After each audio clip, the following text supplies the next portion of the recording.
आपका शहर आपकी खबर का वक्त है। मध्य प्रदेश में विधायकों और पूर्व विधायकों के वेतन और भत्ते बढ़ाए जाने के लिए राज्य सरकार ने एक समिति गठित कर दी है। इसकी पहली बैठक में विधायकों का वेतन 1,10,000 रुपए से बढ़ाकर 1,70,000 रुपए किए जाने पर चर्चा हुई। इसमें समिति ने देश भर के राज्यों की विधानसभाओं के विधायकों को देय वेतन और भत्तों की भी जानकारी बुलाई।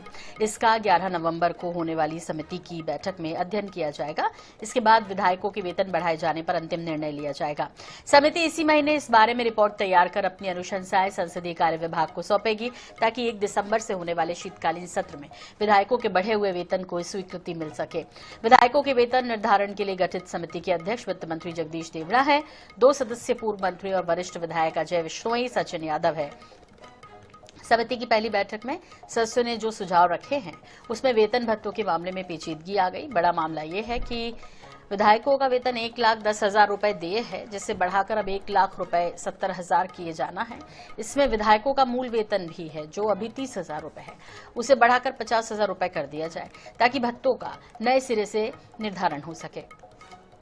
मध्य प्रदेश में विधायकों को अभी वेतन भत्तों समेत 1,10,000 रुपए मिल रहे हैं, जो 9 साल पहले 2016 में तय किया गया था। तो विधायकों का वेतन बढ़ेगा एक झटके में और विधायक इससे खुश है, जनता फिलहाल खामोश है।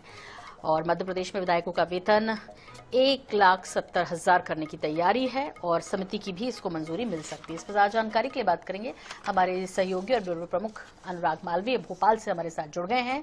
अनुराग, खुशी की बात तो है क्योंकि विधायकों का वेतन बढ़ेगा, वो भी एक झटके में बढ़ रहा है। अब बस समिति की मंजूरी का इंतजार है।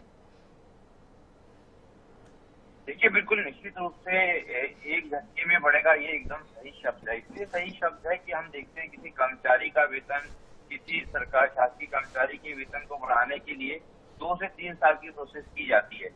यहाँ पे एक एक बैठक एक साल के अंतराल से हो पाती है। लेकिन दूसरी तरफ अगर हम देखें विधायकों की वेतन वृद्धि की जब बात आई तो सब कुछ इतना फटाफट और खटाखट हो रहा है कि मध्य प्रदेश में कार्य की ऐसी तेजी अगर किसी और विभाग में आ जाए तो तस्वीर ही बदल जाए।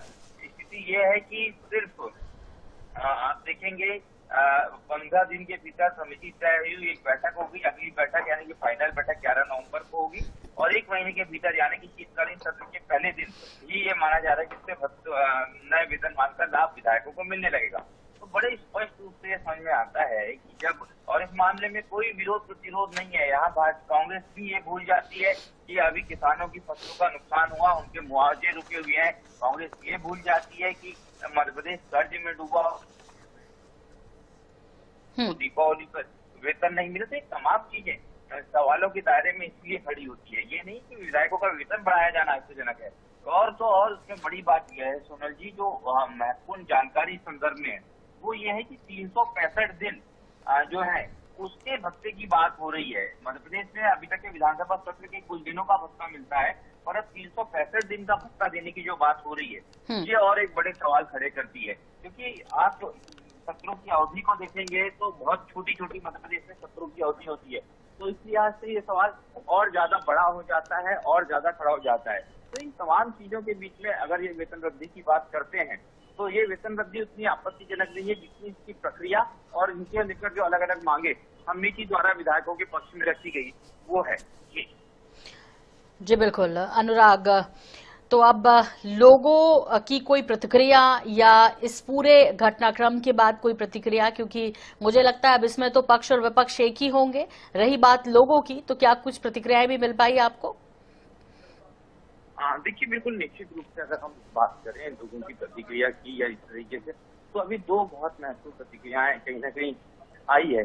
पहली प्रतिक्रियाएं जो आई है वो कर्मचारी संगठनों की तरफ से आई है, क्योंकि कर्मचारी संगठनों ने ये सवाल किया है कि हमारी जो इतने लंबे अरसे से मांग थी उनको लेके क्यों बैठकों का सिलसिला शुरू नहीं हो पाया। दूसरी बड़ी चीज जो है इस पूरे मसले पर अगर हम देखें तो कहीं ना कहीं एक बड़ा सवाल खड़ा हुआ है, वो ये हुआ है कि अगर आप देखेंगे मध्य प्रदेश में जितने विधायक हैं उनको लेके जो पहले प्रक्रियाएं थी उसमें कांग्रेस के ही कुछ पूर्व विधायकों ने सवाल खड़ा कर दिया कि हमारे पेंशन को लेके इतने लंबे अरसे जो प्रक्रिया थी उसमें क्यों देरी हो रही है और इस काम में इतनी जल्दी क्यों है। इसके अलावा एक पूर्व विधानसभा के जो प्रमुख सचिव हैं उन्होंने भी इस प्रक्रिया पे आश्चर्य इसलिए व्यक्त किया कि 365 दिनों की जो भत्ते की मांग है वो जरूर एक बड़ा सवाल खड़ी करती है। क्योंकि यहाँ पे आश्चर्य इसलिए व्यक्त किया है कि 365 दिनों की जो भत्ते की मांग है वो जरूर एक बड़ा सवाल खड़ी करती है, क्योंकि सबसे कम विधानसभा सत्र के अगर दिवसों की कार्य वर्किंग डेज की बात करते हैं या बैठकों की बात करते हैं तो उसमें मध्य प्रदेश का नंबर आता है। और जब आप 365 दिन भत्तों की मांग करते हैं तो इसलिए सवाल खड़ा होता है क्योंकि अब मध्य प्रदेश सरकार एक तो इतर ही अलग ऑफिस दे रही है अपने अपने विधानसभा क्षेत्रों में करोड़ों की लागत का, और उनका मेंटेनेंस भी दे रही है। तो ऐसे में आप कम अवधि का सत्र लेते हैं और पूरे 365 दिन के भत्तों की मांग करते हैं तो वो किसी को भी, ना तो विशेषज्ञों को ना ही अनुभवियों को कहीं से भी जायज लगती है। जी बिल्कुल, बहुत बहुत शुक्रिया अनुराग इस तमाम जानकारी के लिए आपका।